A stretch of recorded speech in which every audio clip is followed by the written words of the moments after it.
Hello everybody and welcome back to my continuation of my book reading of The Whispering Nights. Chapter 5, William's Battle with Morgan. Miss Applewhite remained calm when they told her about Morgan. "I expected this to happen," she said. "She looked normal at first," said Martha. "But when she looked at us, it was different. And then we knew." "Avoid looking at her," said Miss Applewhite. "She can persuade you to do something just by looking at you, if you are sensitive to that kind of thing." "What should we do next?" asked William. "I have heard that your father is preparing a petition against the motorway." "That is a very good idea. I suggest you should give him as much help as you can. It will annoy Morgan, and then perhaps she will start making mistakes." William's father was deeply involved in the fight against the motorway. Their house was full of lists of names, maps, ringing telephones, and people coming and going. So the children offered to help. Their job was to visit as many villagers as possible to explain where the new road would go and what changes there would be to people's lives. It was not at all difficult to persuade them to sign the petition, as almost everybody was against the motorway. "It's very successful so far," said William's father proudly. "I think all the local people are going to sign, and our story in the Chipping Ledbury newspaper this week. I've talked to the reporter and he agrees with us, so he's on our side. Perhaps that'll help persuade Mr. Steele's friends that they're wrong." Suddenly Susie said quietly to William, "It's only a local paper.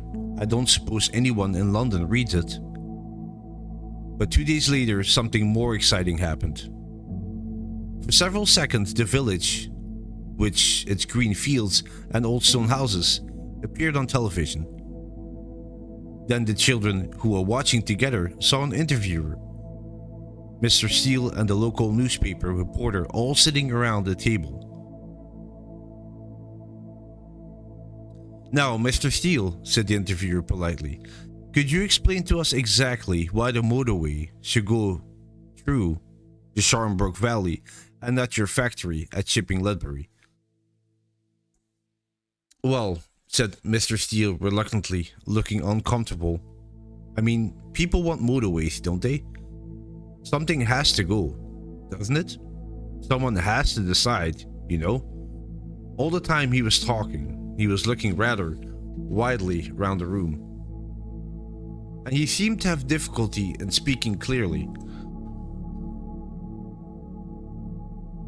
"You can see Morgan's put a spell on him," said Susie, staring at him. "He's behaving very strangely." When the local reporter was asked for his opinion, he became very excited and waved his arms about.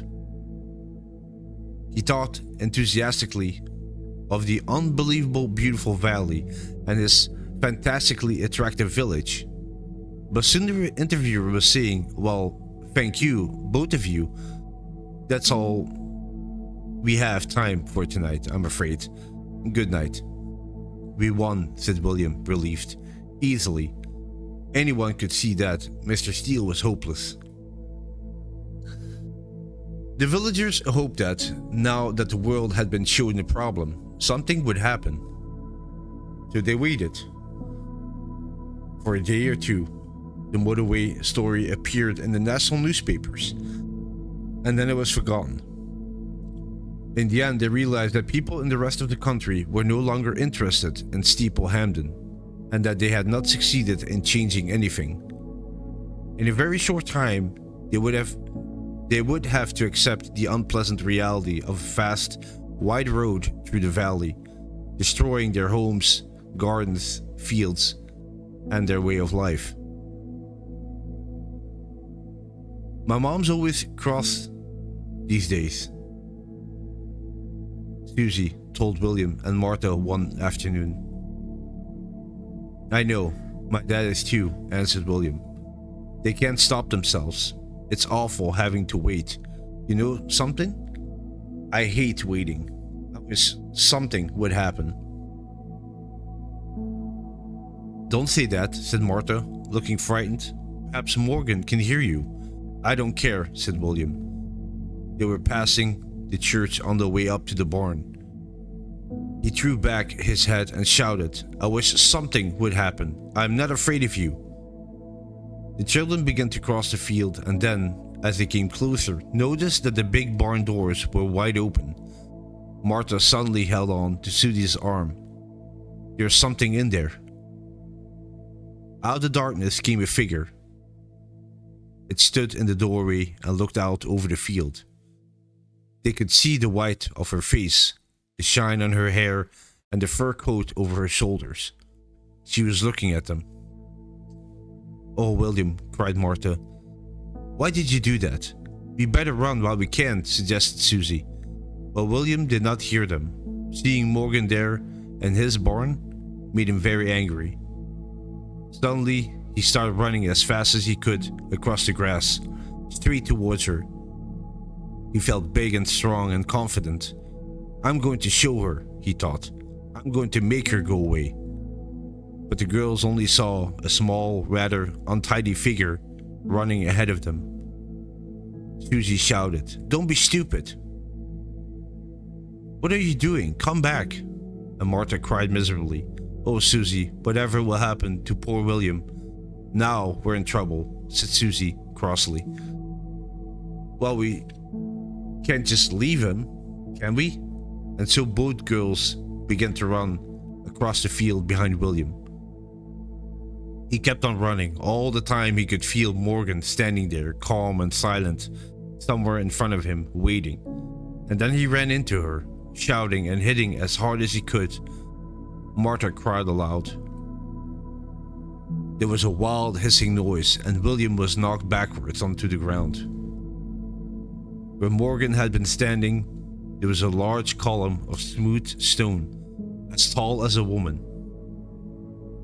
Far away in the clouds, there seemed to be a noise like a thin scream, and then the sky was silent again. What happened? Asked William, holding his head and getting up slowly. They all looked at the stone column. It was a rich green color. When Martha touched it, it felt as cold as ice. She took her hand away quickly. Keep away from it, said Susie. Remember the cake? Just then, Miss Applewhite came through a garden door and walked towards them. It was her, cried William. Morgan, she was here. And now there's this instead. Ah, said Miss Applewhite, looking at the column. Yes, the green stone. That's an old favorite of hers. Will she come back? Asked Martha in a low voice. Oh no, she'll be far away by now. She had to escape, you see. She hates it if anyone touches her or hits her. So that is an excellent way of fighting her. Clever of you, if I may say so, she added, turning to William. William was very pleased and went red. I didn't plan it. I just got angry when I saw her at our barn. I mean, your barn. Now the question is, continued Miss Applewhite, what shall we do with this column? Could you possibly carry it into my garden? Then I think we'll make a hole through the middle. To give it more interesting shape. Yes, that's it. With a lot of pushing and pulling, the children managed to remove the heavy stone into Miss Applewhite's garden. She brought out an electric drill. Here you are, she said to William. I expect you to know how to use it. Make a hole in the middle. William turned on the drill. There was an unpleasant noise, and then, as the drill touched the stone, the whole thing disappeared. There was nothing left except a hole in the ground where the column had been. Oh dear, said Miss Applewhite. How unfortunate. But she did not sound all surprised or disappointed. I think she knew what would happen, thought Martha. We better go home now, said Susie. She was angry with herself. Neither Martha nor William had allowed Morgan to find any weaknesses in them, but she, Susie, had very nearly eaten Morgan's cake. But William could afford to be generous. Good thing Morgan saw you running up behind me. he said carelessly. Do you really think that's what frightened her? Oh yes, said William. Yes, I am sure that was it. And that was the end of chapter 5, William's battle with Morgan. Thank you so much for listening. Hope you enjoyed it, and I'll catch you in the next one. Take care, and bye-bye.